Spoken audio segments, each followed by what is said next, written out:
the lane, 15-10, touchdown Chargers!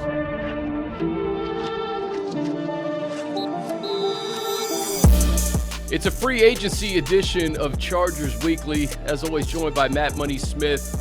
Money, it's raining on this Wednesday morning in Southern California. There's so much to get into, and I guess the caveat with this podcast, guys, is we are taping this on a Wednesday morning. News will probably break as we're speaking. There's so much to get into, from Eric Kendricks becoming a Charger to Austin Ekeler potentially on his way out of the Chargers organization, maybe not. Trey Pipkins is coming back. Money, I guess I'll give you the honors. Where do you want to start with all of this news that seems to be coming in really every hour? Well, yeah, I mean, look, the most impactful for the Chargers is a guy who's scored 38 touchdowns the last 2 years, right? And whether or not he's going to be on the roster next year. Yeah. I think the idea is very similar to the one, and look, we discussed this last week, right? Like this, the guy's in the last year of his deal. He's making sick. He's the 9th highest paid running back, and he scored 12 more touchdowns than the next highest guy in the NFL. So you knew this was coming. I don't know. I'm not privy to what they're asking for. I've heard there's some rumors that it's more in step with touchdowns and receiving than running back, which makes sense if you're Austin's agent. And it's, well, the guy's top 5 in receptions and he's number 1 in touchdowns. So why are we paying him like a running back when he catches the ball as much as he does? And, I think that leads to some, I don't want to say acrimony, but just tough negotiations and trying to figure out, what's the right number? What are the right number of years? As we tape this right now, there's a report that Zeke Elliott's going to be cut today, and that's the largest running back contract ever handed out, $90 million. It didn't work out. He's been the second best running back on that team for 3 years. Maybe I don't know what they offered. If they offered to negotiate and tack a few onto the back end of this and give them a little bit of a bump, maybe get more in step with, where Aaron Jones or Nick Chubb is, I don't know. I do think if the right deal is given to them, that they'll take it. I think the league has moved in that direction. It's moved way too much in that direction for teams to continually invest in running backs on a third contract. You just don't see it. Now, the one thing I'll say is it goes back to our draft conversation, right? Which is, if you feel as though you're a piece away, then draft the running back. Draft Bijan Robinson if you drop him in and that's the piece. So losing that piece, runs counter to my argument of, hey, if you're close, make sure your offense is firing, man, and that you've got every piece possible to put points on the board. And when you lose 38 touchdowns over 2 seasons, that runs a little bit counter to what I think is the right thing to do. Unfortunately, there's a reason why the league is so popular. And the reason the league is so popular is because, A, it's enjoyable to watch. It's a fun sport to watch. But B, parity. And the reason there's parity is because of exactly what we're seeing. Players on the move from Super Bowl, the Bengals losing their starting backfield of Von Bell and Jesse Bates. In the conversation is the best safety tandem in the league, gone. The Eagles losing all their linebackers, 2 of their defensive linemen. They're cutting Darius Slay as of today. It's just the way the league operates. It has to operate that way, and that's why it's so popular. So, yes, the Chargers are going to lose some players I would really like to see them keep, but you can't. You can't keep everyone. So Austin's going to be interesting because I think if they don't get what they're asking for, Chris, and I don't know what that is, but I'm sure it's probably a pretty hefty price because of how important he is. Look, he's not going to get a 1. You're not going to get a 1 for a running back. It's just not going to happen. But maybe they want a 2. Maybe they want a 2 and change. I think that's realistic for a guy that's put up 38 touchdowns and is on a $6.25 million contract this year. I think if they get it, they'll take it. And if they don't, they'll just say, come back. Yeah. It is what it is. You're under contract, come back. Austin has been durable. I look at the Christian McCaffrey trade last year, and maybe he's not quite on that Christian McCaffrey tier in terms of everything that Christian has done throughout his career, but if you want to just talk touchdowns, there's nobody better. And this is just the business of the NFL. This is where it gets tough because you got to take care of a lot of people if you're the Chargers, right? You got to take care of Justin Herbert coming up. You just took care of Derwin James. You've had to restructure Mike Williams and Keenan Allen and Joey Bosa and Khalil Mack just to kind of keep this group together. So sometimes it's hard to take care of everybody. But to Austin's point, as a running back, and as a running back who has produced better than anybody in terms of touchdowns, you only have a certain window to get your money. Right, and so he's looking throughout the league, and we talked. It's ironic that we talked about the running back position last week, Money, and just a guy like Bijan or whoever any team drafts this year that's a running back, they're going to have that 4-year or 5-year window where that running back is playing for that team. Austin is a unique situation where he was an undrafted free agent. He had to work for everything he got. He earned that contract a few years ago. He exceeded it. And now he's looking around the league and he's seeing all these other guys. There's 8 of them, I think, that you mentioned that are in front of him in terms of money per year. So is there a team that is willing to give up a second and pay Austin, right? Because it's not just giving up to the competition. Exactly. You got to pay him too. He wants money. He's not going to come to you on a 1-year, $6.25 million deal. He wants the extension. So here's, I'll play both sides of it, right? If you're Austin's agent, you have to do this. You that's your responsibility. And here's what my presentation is if I'm Austin's agent. You've given all this money to Derwin James, to Joey Bosa, to Mike Williams. They have not been healthy. So I don't want to hear about my guy is a running back. It's a position with heavy attrition. My guy has played every single game, nearly every single year he's been with you, and save one season when he played 10. Otherwise, it's been 17, 16, 16, 16, 14. That's what he's played. So I don't want to hear it. That would, be point number one. If they say, look, it's running back, guys get hurt. Okay, well, you've already signed guys that got hurt. So that doesn't work for me. 2, production. Find me 38 touchdowns. Where are they? Where are 38 touchdowns the last 2 seasons in the league? Find me nearly 100 receptions from the running back position. Okay, so now I'll play the Chargers side of things. Okay, go show me the contract. Show me the contract. What is it that you want? Because that's what we do. We base this on other contracts around the league. So show me the contract you're trying to model your guy after. And if it's McCaffrey, I'll point out, well, listen, he's a little bit of a different runner between the tackles. You're talking about a guy that's not just the receiver, but also the thumper between the tackles. Austin runs hard. There's no doubt about it, but I think you're pointing to some of those 4-minute drills that the Chargers have not been effective. And again, this is what happens when you go to arbitration, right? Every guy presents why they're the greatest player on earth, and every team presents why you're terrible and you're lucky to have a job. And that's where negotiations create acrimony and create problems, because you don't mean to devalue the player. You don't mean to insult the player. You're simply trying to work in the construct of the rules that the NFL operates. Yes. Yeah. And so I think that's, where they're at. I'm trying to find some of the deals. They're think about James White. All those catches, all those receiving touchdowns. Guy probably never made more than $3 million a year, $4 million a year. I think that's what Austin is going to run into. And so, ultimately I hope that something gets figured out between these two parties. He's an awesome guy. He's someone that busts his tail to stay in shape, to stay healthy. His nutrition, his commitment in the offseason is probably second to none on the team. I don't know if there is anybody that works harder than this guy to make sure he's ready to go. I want to reward that. But at the same time, I got to fit. It's, I think I said this last week. It's not basketball.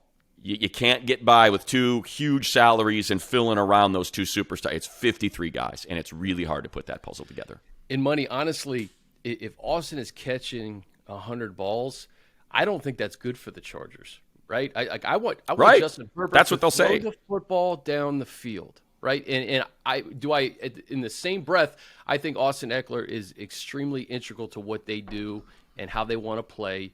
He's a change of pace.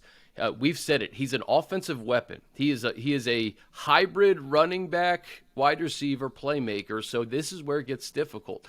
Yeah. But if I'm Kellen Moore, heck yeah, I want to use Austin Ekeler to his full capabilities.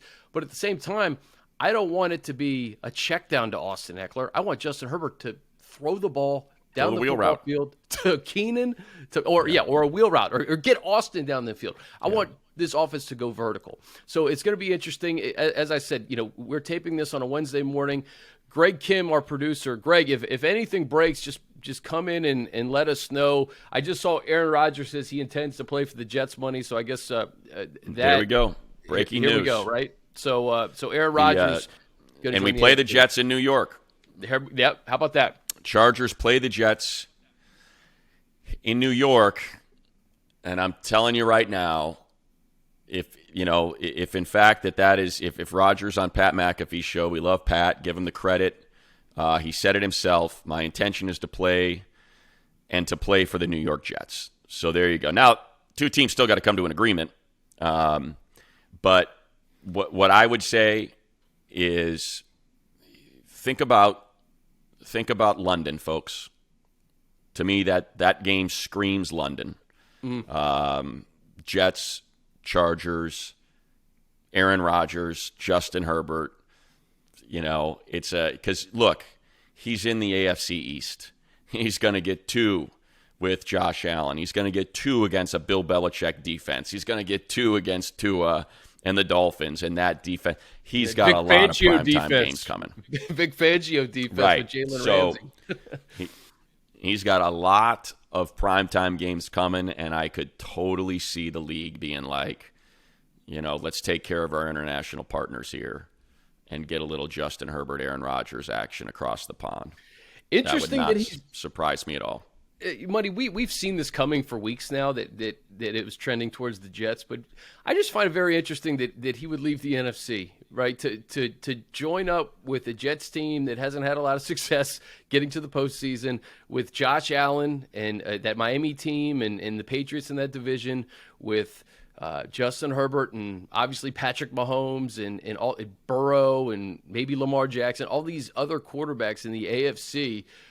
I realize that he's going to be able to call a lot of shots here, bring some of his old guys there, but I just find it interesting that you would leave the NFC where the quarterbacks aren't as good, I guess to put it nicely, compared to the AFC guys. Look, I would just say, he's been a failure the last 2 years. There's no other way to describe it. He has lost 2 divisional games, because I'll argue last year, was a divisional game against the Lions. In the divisional game against the Lions was to punch his ticket into the playoffs, and he lost that in Week 17 at Lambeau. So that's a failure. Or Week 18, that's a failure. The year before, he can't score 2 touchdowns to beat the 49ers in the divisional round, even though they have the best record in the NFC. So even though the path to the Super Bowl perhaps looks a little bit easier, and the path is more perilous in the AFC, perhaps Aaron is trying to shed the single Super Bowl, the way he got there. If I remember right, I want to say that was the NFC Championship game against the Bears, in which Jay Cutler broke his leg in the first quarter, and Caleb Haney was the quarterback for 3 quarters of that game. So that's his one Super Bowl. You're at Soldier Field, the quarterback goes down in the first quarter, and you're playing against an undrafted free agent at quarterback the remainder of the game, and that's how you won your Super Bowl. He's got 4 MVP. I'm almost wondering if he's a weird dude. I'm not breaking news there. I almost wonder if he just wanted this motivation. Everybody's saying that I'm a pain in the ass, that I don't get along with my teammates, that I'm, just an eclectic or enigmatic personality. I'm going to go to the biggest media market, arguably on earth, and I'm going to put it down. And he's got a supporting cast to do it, man. Now, they need to fix the offense, but they have to cross their fingers that the O-line is healthy, is what they have to do. Mekhi Becton, Elijah Vera Tucker, those guys got to be healthy. Yeah. So, because we know he does not do well when he's not protected. He holds the ball too long. But he's got a legit back in Breece Hall. He's got legit receivers. Obviously, we saw what Garrett Wilson did last year with guys like Mike White and Joe Flacco and Zach Wilson. He's got 2 legit tight ends. I love Uzama. He's got The other Denzel Mims, Elijah Moore, awesome slot receiver. Lazard's coming. Lazard's coming. He's got that defense. Quinnen Williams in the middle of that defense. Sauce Gardner, he's got that. So is this the best team in the AFC East? I don't know. I mean, he's the second best quarterback or the best quarter, depending on how you feel about Josh Allen, who I think a little bit of the shine came off last year with the struggles with interceptions and the struggles in the playoff game. But I'd take Josh Allen over Aaron Rodgers. That said, though, I mean, it's still a debate, right? He might be the best quarterback in the division now if he rediscovers what makes him Aaron Rodgers, and he's not just mailing it in and not showing up to any practices and not working out with his guys in the offseason and just kicking it at Joffrey's in Malibu every afternoon. Like, if he's motivated, it's going to be a tough team, and it's a team that was ahead of the Chargers, remember, until the final 3 weeks of the season for that playoff spot. So it's a grind, man. The AFC is a grind, and now Aaron Rodgers is added to a schedule with 2 with Patrick Mahomes, 2 with Sean Payton. 2, I think Jimmy Garoppolo is maybe a net neutral, maybe a little bit of a net gain. Just from the winning perspective. It's gonna be tough, man. Yeah, and they're playing Tua, Josh Allen, and Bill Belichick again. We know what Bill Belichick's done to Justin Herbert every year, the 2 times he's played him. So nothing's easy. Nothing's easy. Rodgers just got a little bit harder. Rodgers was in our backyard. I was at this event on Saturday at Saddleback College. It was like this charity flag football tournament. It was put on by Aaron Rodgers and his RX3 growth equity company. And Josh Allen was there, ironically. Jared Goff was there. Matt Leinart, so Sam Darnold, he's now a 49er. Amon-Ra St. Brown. So it was cool to see all these guys there at once, and everybody, you could tell, like, it was just kind of hanging over the event. It's like, what is Aaron Rodgers going to do? Yeah. So we finally know. The Chargers, we talked last week. We answered a bunch of questions, got some real good feedback on the pod. Appreciate you guys submitting questions, and submit it every week. We'll try to get the questions when we can. Trey Pipkins was a big topic of conversation last week, Money. The Chargers get that continuity. They get Trey back. He'll play right tackle. And I said it yesterday. I'm happy the Chargers were able to make this happen. They saw it through, right? They saw potential in this small school kid from Sioux Falls, went through the growing pains, and it paid off last year. And now they get to see his prime years with this offensive line led by Slater and Corey Linsley. It's clear, I think it was priority number 1, and you don't have to look far. Look to the Super Bowl. Look to the Super Bowl and how the Chiefs, I think, upgraded with Jawan Taylor over Orlando Brown. They just gave him, $60-80 million bucks. They prioritized offensive line 2 years ago, and they prioritized it again this offseason. The Eagles have arguably the best offensive line in football. Those are your 2 Super Bowl teams. One puts up 38, the other 35. You have to protect up front in this league. And if you have 2 tackles, you better figure out a way to pay them, because it's the hardest thing to find. I think of all the position groups, it's hard to get 2 defensive ends, 2 pass rushers. That's hard too. But I think it is incredibly hard to find 2 guys that you trust, that you don't feel like you constantly have to, shade protection that way, or add a tight end, or make sure your running back's always on that side to chip, or run your quarterback away, cut the field in half from that weakness. When you have 2 guys that you trust, you can do a lot more on an offense. And we saw what Kellen Moore was able to do with that offense in Dallas with 5 really, really good offensive linemen. And I think, we're projecting a little bit, I think, but also not. Zion, I thought, had a very solid rookie season. Yes, it was a rookie season, and there were a couple games he struggled. But if you can keep this front 5, and we talked about it last week, I think Sawyer's a better guard than a tackle because he struggled with speed on the edge at time to time. But once he gets his hands on you, he wins. So that's going to probably fit better as a guard. And he played some guard, at Georgia. So it's not like it's a completely foreign position to him. So to me, that front, Slater, Sawyer, Linsley, Johnson, Pipkins, that's a really, really good offensive line. And when you're telling me I can get Trey Pipkins for $23 million bucks, and the Broncos just gave Mike McGlinchey $80 million, who was borderline benched, was almost benched in San Francisco at the back end of that year because he was so leaky over there. Hey, man, way to go. I mean, way to go. And, there were some other smaller moves that we can get to. But yes, I think Trey was priority number one. I don't think there's any question that was the number one thing they wanted to get done. And once it happened, I think we saw the writing on the wall that Matt Filer would be released because you need the money. So basically you took Matt Filer's money, you gave it to Trey, and now you're even. You don't have to worry about coming up with more money, restructuring more contracts, cutting other people in order to get Trey on the roster. Yep, and then like you said, you get Sawyer guard. Sawyer's proven he can play tackle too. So if anything happens on the left or right side, you could probably plug him in. You also have to find some depth. So you talk about some of these small moves. They put tenders on Foster Sorrell and Cameron Dicker. So those are the two small moves. Eric Kendricks. I'll quickly say though, Chris, I think the Dicker thing's interesting because of how good he was down the stretch. But then you have a little hiccup in the Jacksonville game. I don't think it's fair to pin that on him. The guy had made like 25 or more than that. I mean, it's like 40 straight kicks, extra points, and field goals. Games. So that to me is going to be interesting because as we saw last year, Chargers had to dip into the kicker free agent pool, 4 times. So, they signed Dustin Hopkins, then they had to go get Bertolet, they had to get Dicker, and I think there was one other one in there if I remember right, but I'm spacing on it right now, or 3 times, whatever. But point being, I think there's going to be a legitimate competition in camp, and I think they're probably going to get a 7th or a 6th for one of their 2 guys that doesn't make the team because teams need kickers, especially 2 that have big legs that can kick the ball in the back of the end zone and guys that have proven, they can win games for you when the pressure's on. Yeah, well said. And then, Foster Sorrell on a smaller scale on that offensive line, just somebody who's been developmental. Exactly, developmental.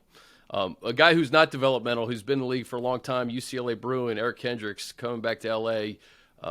Your thoughts on that move, and I guess it kind of signals that Drew Tranquill's going to be playing football elsewhere. That's the sad part, and again, just tough decisions. I think this particular move, and I'll start with this, Kendricks is a great player, phenomenal player. I don't know how many Pro Bowls he's been to in Minnesota, but like all of them, it feels like. He's a really, really good inside linebacker. You know what? I looked that up, Money. He's only been to 1. Is that right? Just 1, but he's been like the model of because I thought the same thing, and I looked yesterday and I was like, he's only been to 1 Pro Bowl. He's an All Pro that year. Like it was more. Yeah. So I think this illustrates how hard it is to roster construct in the NFL. Like Drew is probably going to get, I think, based on kind of what the numbers have been for inside linebackers. I mean, you look at the Tremaine Edmonds contract, the Edwards contract, like those are big numbers. So, Drew, you never know. Like Drew, I think they probably figured was in the $8 to $9 million range per season. He's really good, and he's an ascending player, and he's getting better every year. And I think they were like, okay, Drew's going to cost us 8 to 9. Kendricks is going to cost us 5 to 7. What do we do here? And that's how important those $3 million are. On a $225 million salary cap, you got to figure out how to shave $2 or $3 million bucks at a position so you can figure out the rest of your roster. And I think that's ultimately what it came down to.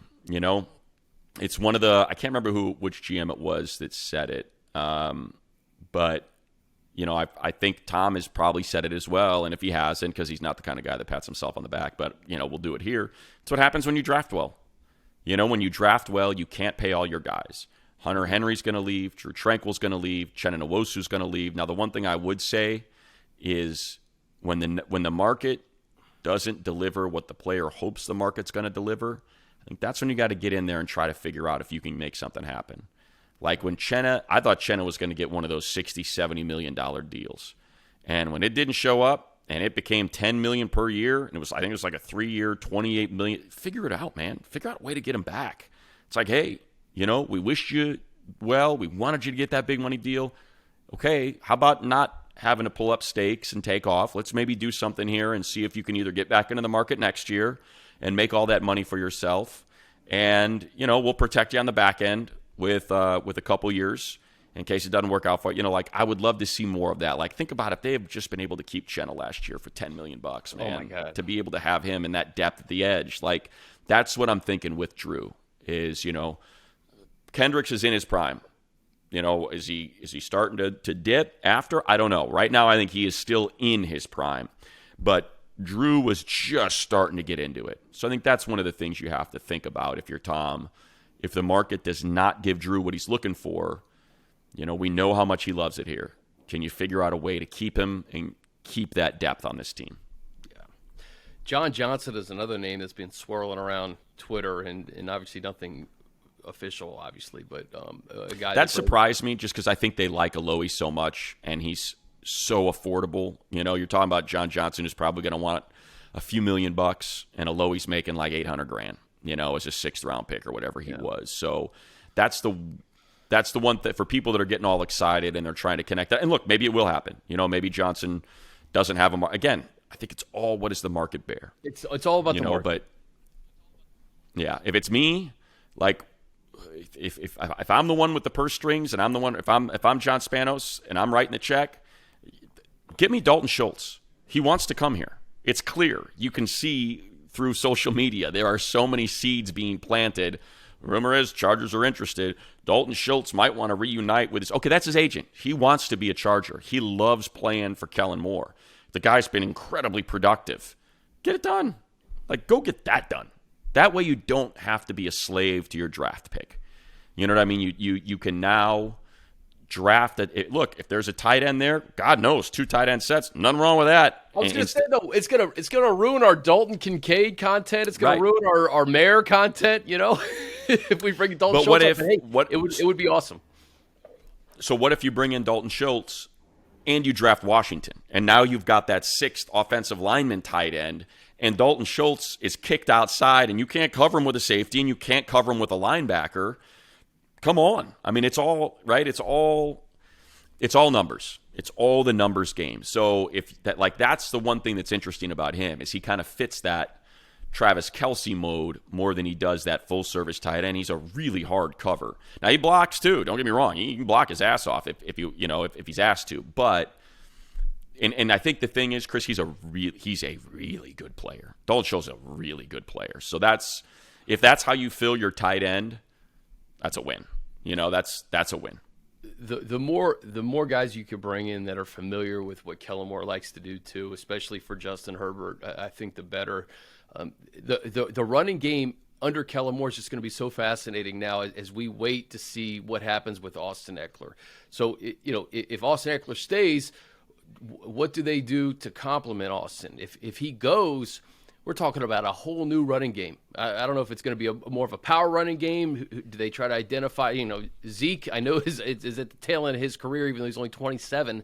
But, there's going to be some guys out there that may make sense for what Kellen Moore may want to do running the football. So those are the things I think over the next 48 hours, Money, that we're going to have a clearer picture of is, A, if Austin's here, what do they do? Do they just roll with Kelly and Spiller and maybe add a guy in the draft? Or if Austin goes, do you look to the draft exclusively to find your bell cow? Is Isaiah Spiller your bell cow? Is there another guy, a veteran, like Kareem Hunt? Is Kareem Hunt an unrestricted free agent? Kareem Hunt's an unrestricted. So I'm looking at it right now. By the way, I pulled up the credit to SpotRack.com if you want to check out all these numbers. Market value, they have Dalton Schultz pegged at $15 million a year, so that's going to be tough. But that's how good of a tight end he is, just to kind of put it in context. They're putting him up there with the Dallas Goederts, the Dawson Knoxes, those guys that just got those contracts in the $50, $60 million range. So here's the thing that's working against Austin, right, is here are the deals that have been handed out. And I know Rashad Penny has not been able to stay healthy, but, man, if he's healthy, look the hell out because he can run. He gets a 1-year, $1.3 million deal. Matt Breida, 1 for 1.4. Raheem Mostert, 2 for 5.6. So you're looking at about 2 and 2 and change, 2.7 per year. Jeff Wilson in Miami, 2 for 6, $3 million a year. Samaje Perine, 3.75 a year to stay in Cincinnati, or he goes to Denver. And David Montgomery goes from Chicago to Detroit, and he's making $6 million a year. So now on the market, and this could be kind of what Tom Telesco and Ed McGuire and all those guys are thinking is, if we get what we want from Austin, here's who's out there right now. You have Kareem Hunt. You have Jamal Williams, who broke Barry Sanders' record for touchdowns in a single season in a Lions uniform. You have Deonta Foreman, who, once they traded Christian McCaffrey, freaking lit it up for the Panthers as a bruising back between the tackles. How about Miles Sanders, who we talked about last year? He was incredible this year. 1,300 yards, like the quietest 1,300 yards and 9 touchdowns or whatever he had. What is his market value now that he's out? I mean, they've got his average annual, the Spot Rack has it at 7.2. They think it's a 2-year, $14 million deal. Plus money. Sanders is a guy who Kellen Moore saw up close twice a year, and he's also a guy who was in an offense with Jalen Hurts, Gainwell, and Boston Scott, and still rushed for 1,300 yards. Right. I mean, geez. So that's what I'm getting at. Like that's what makes it tough for Austin Ekeler. Is that you heard the contracts I just ripped off. The most expensive one was $6 a year. Austin makes more than that. It's David Montgomery, who was the bell cow in Chicago and goes to Detroit. Outside of that, these guys are getting $3-4 million. Productive guys. Jeff Wilson, productive guy. Raheem Mostert, productive runner. Rashad Penny's the upside flyer guy that's rushed for 200-plus yards in a couple different games in his career because he's so freaking good. He just can't stay healthy. So there are so many different ways to build this thing out. And we know last year, look, I know I'm kind of just all over the place, but think about all the splash signings the Chargers made last year. And how did it work out? They got the number one corner. Guy played less than a quarter of the season. They got 2 of the most desired interior linemen for the defense that they run, Austin Johnson, Sebastian Joseph Day. Both were great, and then one ends up getting hurt. Yeah. Exactly. So it's they get a really good slot corner, and he gets banged. It happens. You sign these guys, and it doesn't guarantee you anything. So, to me, the most important thing is just you got to create depth. You absolutely have to create depth, because we see it every year. Guys go down, and so if you can find those value signings that help your team out, I think it's so important. That's why, they're it's small tidbits of news, but Fehoko, Parham, look at what a great depth piece Fehoko was last year. To have that guy, how valuable that was. And it's not easy, man. It's why it's hard to be a GM in this league. You're constantly being asked to just, hey, I know Fehoko, he's going to get, we can't afford to pay him $2.5 million. We can't. So go draft another one. Sorry, figure it out. And so that's why you make the big bucks, man. It's why you and I, we live on scraps. We live on the crust that was cut off of the PB&J that's being eaten by Tom Telesco, because we are not tasked with being held accountable for those moves. We just get to talk about it. Yeah, we just get to talk about it. You mentioned a guy like J.C. Jackson who's going to take up some cap space here over the next couple of years. If it wasn't for Michael Davis, Chargers wouldn't be in the playoffs. Right, 100%. Jamari Sawyer, a 6th-round pick. A year ago, we're talking about the trade of Khalil Mack, and yes, Khalil had a good year. The signing of J.C. Jackson, and we were expecting a lot from J.C. and more turnovers. It's whatever you see in March, it doesn't necessarily show itself in September through February, and that's the mark of a team that needs depth. If you have a team with depth, those pieces, they're going to show up late in the year. I remember watching, in Money, you called the game. It was the Sunday night game against San Francisco, and seeing all these guys like Justin Herbert is playing without everybody, right? And they're still making it work with DeAndre Carter, who was just a free agent signing for $1 million, right? Tito Bonya goes down, Christian Covington goes down. So all these guys, that's kind of when Fehoko and then Gaziano goes in, and then he goes out. So all these pieces that kind of showed themselves in November, December, those are the pieces that help the Chargers get to playoffs. Not the big name free agents that we see in March necessarily. Well, I think also too is, you have to remember, and this goes to, I can't remember who I was talking to, but when I was at the Combine last week, I was chatting with somebody. It was a front office guy. and he was talking about a couple players, and he's like, one of the things he's a former, okay, now I remember who it was. He's a former GM, a couple different teams. And he said, one of the things I always had to remind my staff of is what can they do? Because all we would sit there and do, we fell into this rut where we just picked apart what they can't do. And it led to us just probably passing over some guys that we should have drafted because we just focused on, okay, essentially worst case scenario. Like, hey, we're going to get into a game and look at this guy's going to be a liability in this one particular facet of his game, and it's going to cost us a win. He goes, instead of, hey, this guy's going to help us win because he can do this, this, and this. So here's the parallel I'm drawing. Even if Austin goes, even if Drew goes, if let's just go, all of these guys get signed elsewhere, you've got a roster with the offensive line we talked about, with Justin Herbert, Mike Williams, Keenan Allen, with a defense with Joey Bosa, Khalil Mack, with Derwin James, with Asante and Mike Davis. This team is still stacked. Like, the team is still stacked on both sides to have those two pass rushers, to have Derwin James, to have a secondary that we saw show out last year with Asante and Mike Davis, and hopefully at some point J.C. Jackson will be back. Like, team's still really good. Like, it is a really good, I would imagine if you were to go through the league and just line up all 32 teams, I don't know how many are saying we'd rather have our roster than yours. There's going to be a lot of teams, it's probably going to be 25 or more that are like, yeah, we'll take that roster with Justin Herbert and Keenan and Mike Williams and Derwin James and Joey Bosa. Yeah, we'll take that roster. That's the one we want. So just keep that in mind. Yes, it's going to suck to lose Austin Ekeler if he leaves. It stinks to lose Drew Tranquill, and some of the guys.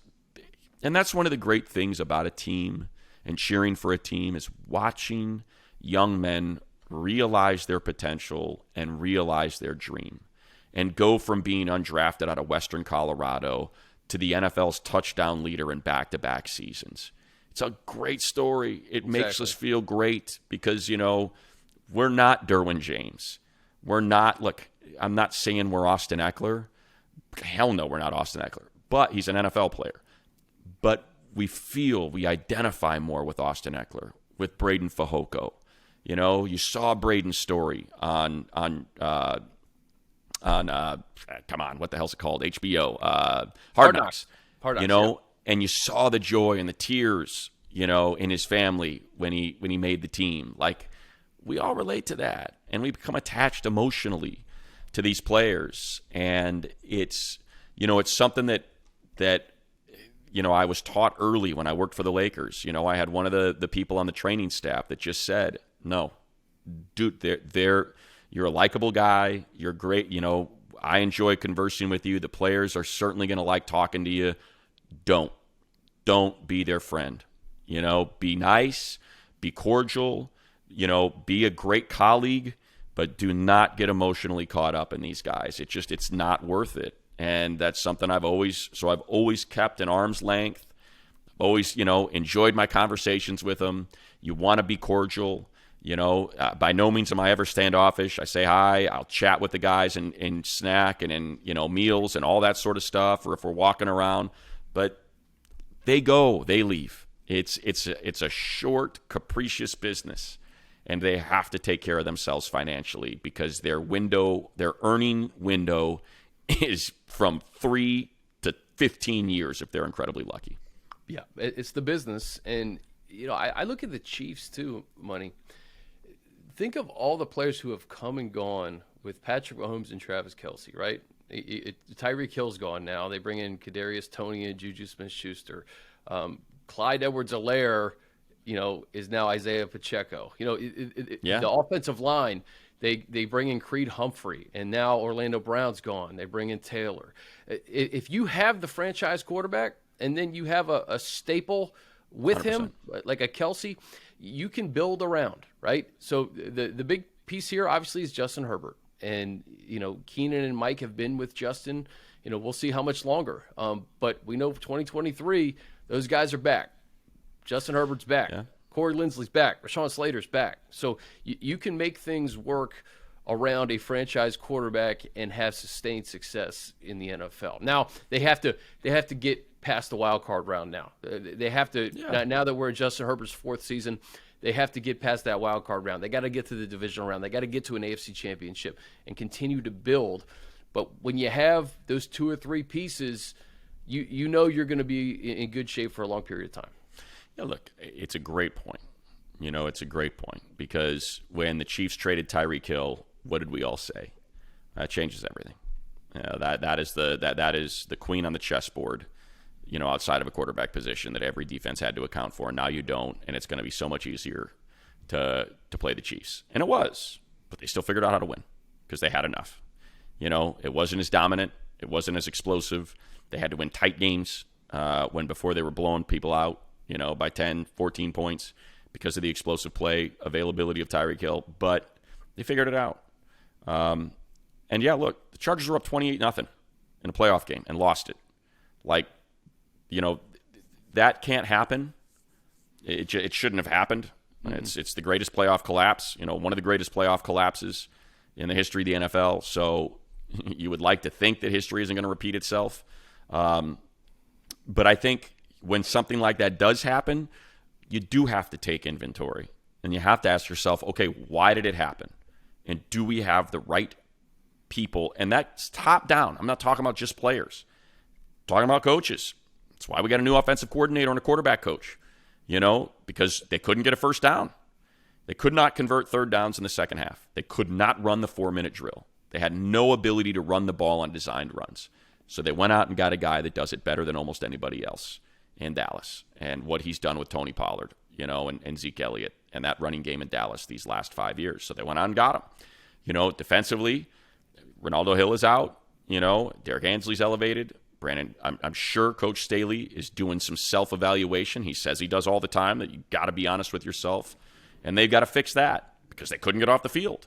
They could not stop a team on third down that was 28-0 in the hole and was essentially passing the ball over and over and over again. And they could not figure that out. So, those are things that you have to improve upon year to year. And so that could be a reason. Maybe they hold Drew responsible for some of that. The way, the calls are coming in and maybe he's not getting guys lined up right. I don't know. Yeah. And that's why they felt better with a veteran like Kendricks. But I think it's important to keep all of it. It's not a vacuum. It's important to keep everything in context from what happened last year, what do they need, what do they still have, how do we get to a Super Bowl? How do we get to, I think it's Tampa, right? How do you get to, or wherever Vegas. It is this year? Vegas, that's right. Baby. How do we get to Vegas in 2024, in February 2024? And do it under the rules presented. Not easy. So yeah, that's why. Anything else break since we've been talking? No, I was going to say, Greg, what do we got? We got right. All right, nothing. That's good. We like that. We got Aaron Rodgers. Aaron Rodgers told Adam Schefter to lose his number. Good try, though, when he was confirming the report. That's funny. Thanks, Aaron. I don't know if you're aware of this, but the guy's got a job. Believe it or not, there are other people that have jobs in this business, and it's a big job because people want to know. People want to know. They're not content. The people that watch ESPN, the people that consume Chargers.com, that they want to know. They're interested. It's so forgive them their sins of daring to project where you're going. God forbid somebody not do things exactly like you want. I'll tell you right now what I'll be rooting for when they play the Jets. Unbelievable. Guy's an absolute nightmare. Complete nightmare. Hey, let's take. And you know what? I'll be honest, Chris. I think it's a terrible match. I'll just say it. And whatever. Do to me what they did with Patrick Mahomes when I was talking about him coming into the league. It happens. It is not a good match. That is a team. The press conferences are going to be incredible. The Green Bay media and the New York media are a little bit different. Listen, the Green Bay media is awesome and they know their football, but times that by 10 in New York, who cannot wait to make you a headline the next day. I mean, yeah. It's the headlines they write themselves already. So for me, I'm just from a football standpoint, This is a team with a dominant defense and a really good run game and a struggle to protect the pass, a struggle to pass protect offensive line. Like, we know how Aaron Rodgers likes to operate. He holds the ball way too long. He takes way too many sacks. He's always going for the kill shot. Like, that is not a good match with this team. You know, I believe that there was serious debate inside the building, like, hey, yes, it's the shiny toy and it's the 4-time former MVP, but you can make a case that, like, Derek Carr might be the better guy, like the guy that wants to get rid of it quick, the guy that's content to take the check down and just protect the ball at all costs and just, let's just chunk our way down the field and not have it. Like, I don't think it's a great fit. I think with the way that Robert Saleh wants to play, it doesn't, and just his impatience, you know, his incredulousness with young receivers and the way he treated those guys last year after not working out with them after they'd been drafted. It's like, you've got all these guys that just came in, Romeo Doubs and Christian Watson, like, you're not going to work out with them all summer long? You're just going to show up in training camp and be like, all right, let's figure each other out. Plus, like, what is Garrett Wilson thinking when he sees his wish list of Lazard and Cobb and Odell Beckham Jr.? 100%, and which Garrett he says Wilson's is like, all hey, BS. Man, I'm the wide receiver one. Elijah Moore was already upset he wasn't getting the football, and you're bringing in a whole. Garrett Wilson's better than all those guys. He's better than all those guys. I know he is. Denzel, listen, if I were Tom, I'm on the phone right now. I am on the phone right. What do you want for Denzel Mims? What do you want? Because clearly the coaching staff doesn't like him. I can tell you right now, Aaron Rodgers ain't going to like him because he's already asking you for Lazard and Cobb and Odell Beckham. Mercedes so what do you Lewis, want? I think, was involved. No joke. I got Uzama. Like, what are you talking about? And I love Mercedes Lewis. He's one of my favorite players ever. Freaking Long Beach Poly taking on Maurice Jones-Drew and De La Salle in that epic game at Veterans Stadium. Like, I'm like, just to spin it to the Chargers and not what I think is a very popular position now on Aaron Rodgers. I've held it for a long time. But I would be calling Joe Douglas right now. You need speed. I don't know what their problem is with playing Denzel Mims. Go get him. Rodgers, like, he doesn't want him. We'll take him. Here's a third. We will take a guy that's got almost no production in his NFL career. We will send you a 3rd-round pick for him right now. Take it, and we'll take him. Let's take a quick break, and I want to ask you about a couple more moves that were made this week. As the official hospitality provider of the NFL, On Location offers unrivaled access to experience all premier NFL events like never before. On Location brings you up close for all the action, providing fans with unforgettable moments from Draft Day to Super Bowl Sunday and everything in between. On Location, thrilled to announce its new partnership with the Pro Football Hall of Fame. This August, kick off football season in Canton, Ohio, and be there live to witness the class of 2023 enshrinement. The NFL is also headed back to London and Germany for the 2023 NFL International Games. On Location, official packages will feature game tickets, deluxe hotel accommodations, private tours, pregame hospitality, end-to-end planning, and more. Be sure to secure your priority access today. Visit NFLOnLocation.com or search NFL On Location today. Your football experience of a lifetime awaits, only with On Location. So, Money, we talked about the Jets. How about Darren Waller going to the Giants, leaving the AFC West, and Kelsey Plum coming out that McDaniels wasn't invited to the wedding, so maybe that was a reason why Darren Waller was shipped out. I feel terrible for him, right? The guy gets married, his wife lives in Vegas. You know, she's a player for the Las Vegas Aces WNBA team. They just get married, and now he gets shipped to the other side of the country, and he's a New York Giant. Look, I don't get it. You know, I don't. I'm having to deal. Just paid him. Well, that's what I mean. You have to deal with Waller at tight end, Devontae Adams on the outside, Hunter Renfrow in the slot. Whew, no, and thank you. Myers. Great for the Chargers. And they brought Jacoby Myers in. Yeah, great for the Chargers. Get him out of here. Get Darren Waller out of here because they had to assign Derwin James to him the whole game. It's like, Derwin, there you go. And now you've neutralized Derwin because he's got to neutralize Darren Waller. Now he's not flying all over the field and doing a million different things. Now he can do that. So, you know, that it really was a head scratcher for me. I think he is the second best pass catching tight end in the league behind Travis Kelce. And to remove that, what it tells me is that, Josh McDaniels has full confidence of Mark Davis. You're going to ship out a guy in Derek Carr that, I'm not a huge fan, but the fans love him. You sold a ton of number 4 jerseys. He's the all-time leading passer. He wasn't terrible. He was league average, maybe 15 to 20 quarterback. That's exactly what Garoppolo is. He's a little bit cheaper, but you gave Josh his guy. He's Josh's guy. Waller, not his guy. Jacoby Myers, his guy. Okay. They believe they are 100% sold on Josh McDaniels.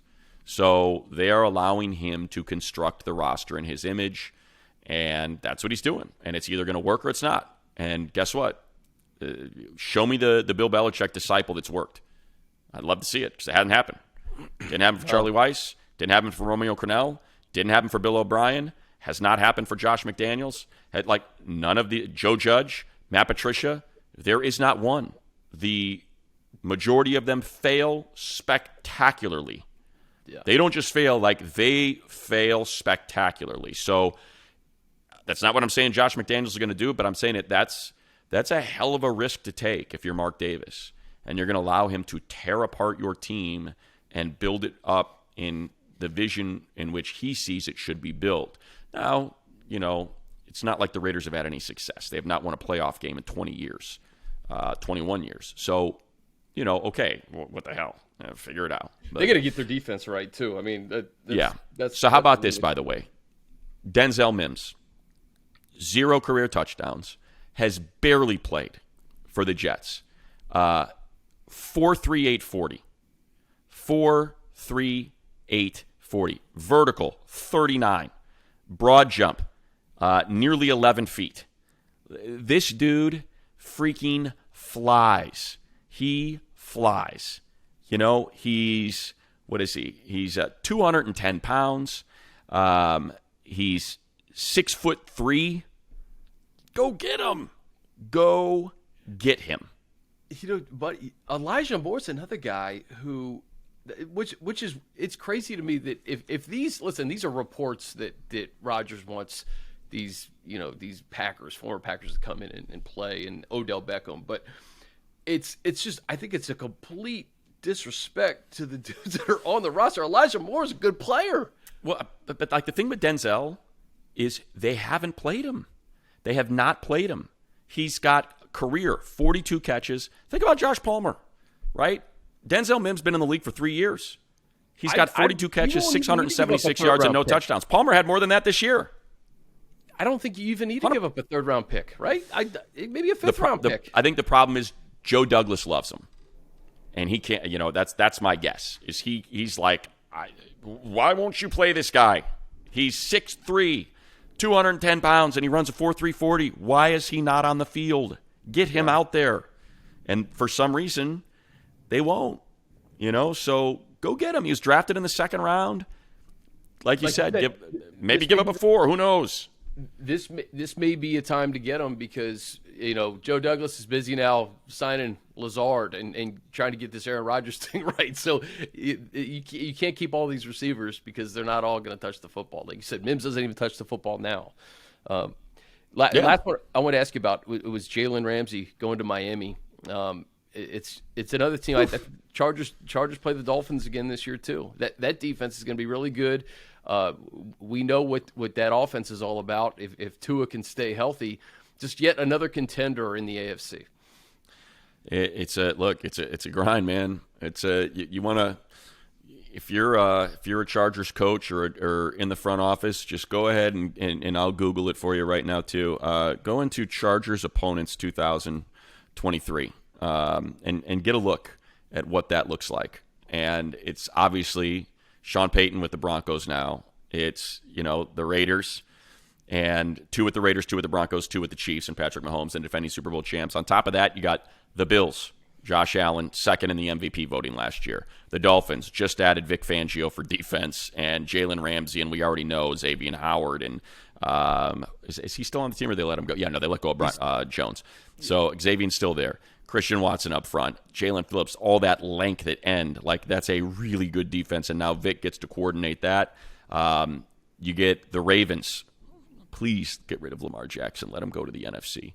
The Cowboys, the Lions, the Bears, okay? Lions on the upswing, away at Patriots, at Jets, at the Jordan Love quarterback Packers, who I hope take a step without Aaron Rodgers, except when they play the Chargers, just to rub it in his stupid face.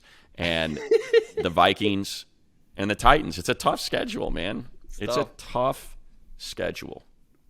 Remember, they were talking about Jordan Love ahead of Justin Herbert in that draft after that season he put together at Utah State. And I've heard the Packers really like him. He was being described as Mahomesian, his off-platform throws, the cannon of an arm.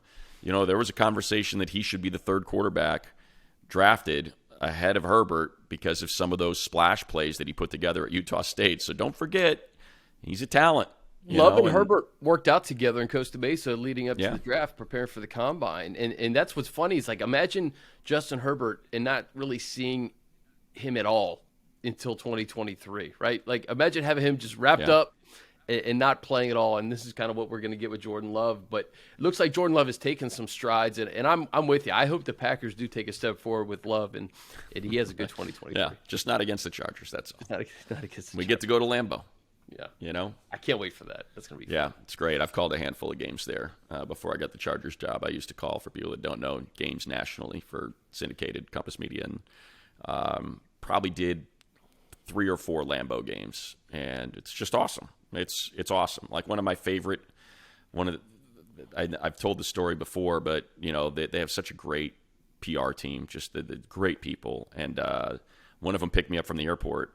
Found out it was my first game there, and kind of said, "Hey, where you want to go out?" And I was like, "Yeah, whatever, man. Take me wherever you want to take me." And there was this place kind of up the road from our hotel where we were staying. Obviously, it's not a huge place, and they said every Saturday night, this place just talking about 4,000 people in the middle of the winter packed in to this like bar that's 3 stories tall and just having a great time. And amazing. It was awesome, and everyone was incredibly friendly.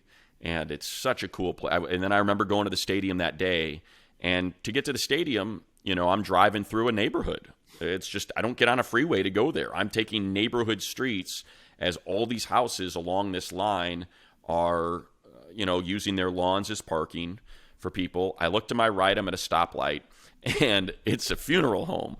And people are tailgating on the lawn of this funeral home, which is hilarious. And then I go through the light as Lambeau is on my, I remember like it was yesterday, the first time I did it. Lambeau's on my left. There's like a gas station, a giant parking lot on my right. And where the media parking was, I have to go around the backside of Lambeau.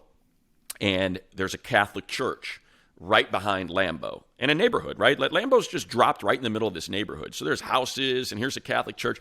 And in the Catholic church is a stage and a band. And remember, I'm getting there early, because I got to call the game. So I'm there probably 2-3 hours, probably 2.5 hours before kickoff. And here's a band on stage banging out Zeppelin rock and roll. And just on the lawn of a Catholic church. I'm like, this is great. What's better than this? It's such an awesome, if you're a Charger fan, and you guys do a great job speaking to you fans when we go on the road. We've seen you all over, and it's fun to see you when we hit the road. Some really great fans that end up getting out. Obviously, this is one you circle. You get to do it every, Chris, 8 years? Get on out there. Man, I've never been. It's one of the handful of stadiums I've never been to. So, Muddy, that means you're going to have to pay it forward, and you're going to have to take me to that 3-story barn bar where there's 4,000 people on a Saturday night before Packer game. I need to be there. 100%. I have no problem doing that. So, yeah, it's a really cool spot. I get to check a box this year. I only have 2 stadiums I have not called a game in. I've been to US Bank Stadium for the Super Bowl, but I haven't called a game there since they got the new stadium. So that's one, and then all I'll have left is Carolina, because I believe we were in the pandemic when we went there. So I did not get to travel with the team to Carolina, and that's it. Once that happens, I'll have checked every box actually no, because I had COVID last year 2 years ago with Philadelphia, so I still link. The link, I did the vet, but I never did the link, so I got to figure that one out somewhere down the road. I've been to Carolina. I went to Carolina when Steve Spurrier was the coach of the Redskins, now Commanders. Redskins. And Jake Delhomme beat them on a final drive in Carolina. Me and my buddies, we took like this big like RV down to Carolina from Virginia from college. It was awesome. Fun. So I've been to Charlotte's fun. Carolina. Yeah, Charlotte's a good time. Charlotte's a good time. Underrated city for sure. Really is. People don't realize like how big of a city that is. Just banking industry, obviously tobacco, is huge there. It's a big city. Like it's got some big city vibes to it as well. I don't think people realize that. So anyway, yeah, next year, Minnesota, the stadium's beautiful. I've just never called a game there, but the stadium is incredible in Minnesota. And we're going back to Nashville, which of course I have no problem with whatsoever. That was so much fun. We went a couple of years ago. It was 2019, I think. That was the game they lost on the fumbles. Melvin Gordon's 2 fumbles. Yeah. Back-to-back fumbles at the goal line when Austin Ekeler should have been given the touchdown, but they took it off the board and didn't review it, which was weird. Or maybe they did, and they just came to the conclusion that call on the field stands as opposed to is confirmed. Yep, that was Ryan Tannehill's first start with the Titans, and both teams I think were like 5-5. I think it was Jeffrey Simmons' first NFL game. He wreaked havoc and has been awesome ever since. And we had a good time at Luke Bryan's, and what was that barbecue place we do? It was Franklin. Franklin. Yeah, Franklin. Yeah. Where they had that's another one. Folks, you got a lot of spots to go to next year. A lot of great spots. Really cool stadium in Minnesota. Incredibly cool towns in Green Bay, and their special place in the NFL in Green Bay, and a great town to party all weekend long in Nashville. Stadium and perhaps an overseas trip, like you said. You never know. I think that's going to happen. Yeah. Tom, call Joe Douglas. Go get Denzel Mims. Make that happen. The title of this podcast is Why Denzel Mims Should Be an LA Charger in 2023. 100%. Figure out what the draft compensation is. Go make it happen. And pay Dalton Schultz. Dalton Schultz, too. It'd be good to get him. I'm going to Sacramento tomorrow for March Madness, UCLA. I think when we do this podcast next week, Money, a lot will be different. Maybe we'll know a lot more about kind of what this team looks like, and can maybe answer some more fan questions. I think you guys have a lot of questions. Go ahead. I think the one thing to remember is the Chargers rarely do the strike first, strike hard, no mercy approach in free agency. They tend to be the secondary. They want to re-sign their own. They want to draft, develop, re-sign. That's what they did with Pipkins. So I think thing to remember is they tend to be let's find some value. There's a reason why teams are letting these guys go. But I think you're right. I think we'll have figured some stuff out on the Austin Ekeler front, because I'm sure they want to figure that out. Because if it ain't going to be Austin, there's some really good backs on the market. Sanders is the one that comes to mind. Like you said, Kellen Moore, that's a great point. Kellen Moore's got familiarity with him 2 times a year, multiple years with the Cowboys. So I think you're right. We'll have a lot more sorted out. Yep. All right, guys. Always appreciate you listening. We'll get this up quick so you can listen. For Money, I'm Chris. We'll see you next week. As the official hospitality provider of the NFL, On Location offers unrivaled access to experience all premier NFL events like never before. On Location brings you up close for all the action, providing fans with unforgettable moments from draft day to Super Bowl Sunday and everything in between. On Location, thrilled to announce its new partnership with the Pro Football Hall of Fame.